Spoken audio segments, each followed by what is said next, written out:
నా పేరు బుక్య రామూర్తి నాయక్, ఎల్హెచ్పిఎస్ లంబాడ హక్కుల పోరాట సమితి మహబూబాద్ జిల్లా వర్కింగ్ ప్రెసిడెంట్గా పనిచేస్తూ ఉన్నాను. ఈరోజు మనం ఇటుకెలపాడు తండలో ఉన్నాము. బుక్య సురేష్ పాప ఫుడ్ పాయిజన్ తోటి చనిపోయిందని చెప్పేసి తెలుసుకొని వెంటనే వీళ్ళను పరామర్శించాలి, మనోధైర్యం ఇవ్వాలని చెప్పేసి ఇక్కడ రావడం జరిగింది. నేను ఇక్కడి నుంచి జిల్లా కలెక్టర్ గారికి, అదేవిధంగా జిల్లా ఎస్పీ గారికి 2 చేతులు జోడించి నేను నమస్కారాలు చేస్తున్నాను. సార్, ఈ ఏరియాలో కొన్ని అంగన్వాడీ సెంటర్లు చాలా దారుణంగా, చాలా అధ్వానంగా, ఏం చెప్పినా కూడా మేము ఏం చేసినా కూడా ఎవరు ఏం చేయలేరు అని చెప్పేసి ఒక అహంకార ధోరణితోటి నడిపిస్తూ ఉన్నారు. చిన్న చిన్న పిల్లలు, ఆ పిల్లలు అంగన్వాడీ సెంటర్లో పోయేటటువంటి చదువుకునే పిల్లలు అంతా 4 సంవత్సరాల లోపు, 5 సంవత్సరాల లోపు, 3 సంవత్సరాల లోపు పిల్లలు ఉంటారు సార్.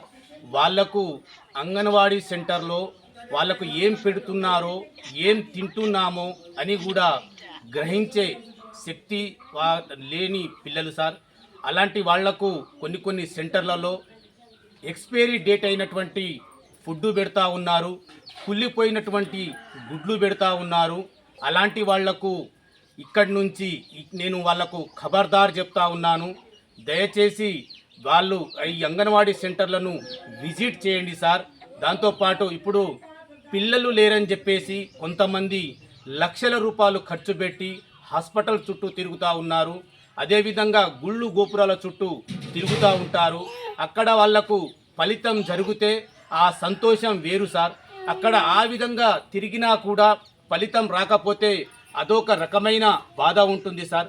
చిన్న పిల్లలకు వాళ్ళు ఇలా చనిపోయిందంటే ఎంత బాధగా ఉంటుందో దయచేసి ఆలోచించండి సార్. చిన్న పిల్లలు దేవునితో సమానం అని చెప్పేసి అంటూ ఉంటారు అందరూ. మనం కాదు సార్, మన పిల్లలకు మనం ఏ విధంగా చూసుకుంటామో అంగన్వాడీ సెంటర్లో ఆ నిర్వాహకులు అలానే వాళ్ళ సొంత పిల్లల్లాగా చూసుకోవాలి. కనీసం వాళ్లకు ఎట్లా తినాలో అనేది కూడా వాళ్ళకు అర్థం కాదు. దాంట్లో ఉన్నటువంటి పిల్లలు కానీ, సంబంధిత టీచర్లు కానీ వాళ్లకు అవసరమైతే వాళ్ళే తినిపియాలి. ఆ బాధ్యత, పూర్తి బాధ్యత వాళ్ళు తీసుకోవాలి. కానీ ఇది ఎంతవరకు జరుగుతుంది, ఎక్కడ తీసుకుంటున్నారు అనేది దయచేసి మీరు గ్రహించాలి సార్. ప్రతి అంగన్వాడీ సెంటర్లు విజిట్ చేయాలని చెప్పేసి నేను మనస్ఫూర్తిగా కోరుకుంటున్నాను సార్. ఇక్కడ నుంచి నేను ఇటుకెలపాడు తండ నుంచి అధికారులకు, సంబంధిత శాఖకు నేను ఒకటే, ఇది హెచ్చరిక అనుకోండి, లేదంటే ఇంకోటి ఏదైనా అనుకోండి. బాధిత సురేష్ పాపకు, వాళ్ళ కుటుంబాలకు ఇక్కడ ఇదే కాదు సార్, గతంలో కూడా ఇంకో పాప చనిపోవడం జరిగింది. ఇవాళ సురేష్ వాళ్ళ పాప కూడా చనిపోవడం జరిగింది.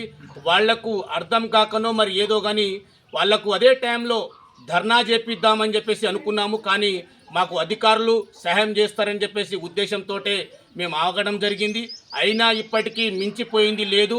అవసరమైతే ఆ పాపను మళ్ళీ బయటికి తీపిచ్చి రీపోస్ట్ మార్టం చేపించిన తర్వాత ఆ రోడ్డు మీద, నడి రోడ్డు సెంటర్లో నేను తప్పకుండా బాధిత కుటుంబాలతోటి కూర్చుంటాను.